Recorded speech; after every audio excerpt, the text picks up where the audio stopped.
Од 20 повикани, само 9 пациенти викендов биле на дополнителни прегледи на клиниката за пулмологија, откако пред 5 дена им беше направен бесплатен скрининг. На теренските прегледи се пожалиле на печење на очите, носот и грлото, чувство на стегање во градите и отежнато дишење поради загадениот воздух. Од оние кои дошле на дополнителен преглед на клиниката, ниту еден не е задржан.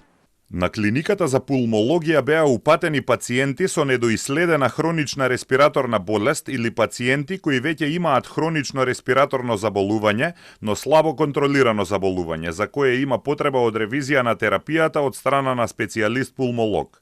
Нема задржани пациенти за хоспитализација во нашата клиника, само им е ревидирана терапијата. И додека здравствените институции го скенираат населението кое беше изложено на пожарите, дел од филата алармира дека проблемот е многу поголем. Експертот по јавно здравје и професор на медицинскиот факултет Драган Ѓорѓев предупредува дека аерозагадувањето е една од главните причини за зголемен број на карциноми. Потенцира дека во главниот град е опасно да се живее, особено во зима. Имунолошкиот систем на Скопје не е загрозен децении назад. Нема орган во кој што аерозагадувањето не влијае. Значи, тие честички влегуваат во крвниот систем, ги оштетуваат крвните садови, така да веќе имате пореметување на целиот васкуларен систем, одат во мозокот, па ако има и тешки метали може да се оштети мозокот, кај децата може да имаме и аномалии, дури некои студии кажуваат и аутизам, значи или предвремени породување или овие абортуси кај жените, некои дури и во одредени студии, зависи која студија кон што е фокусирана. Например, аерозагадувањето комбинирано со генетските аномалии веќе го врзуваат како причина во одреден број на случаи на канцер на гради кај жените, кој што е прв тип на канцер кај нив. Значи и тоа веќе се врзува. Во некоја студија и канцерот на мочниот мејор се врзува со аерозагадување, зависно тоа ако има бензопирен или канцерогени материи кои ние не ги мериме.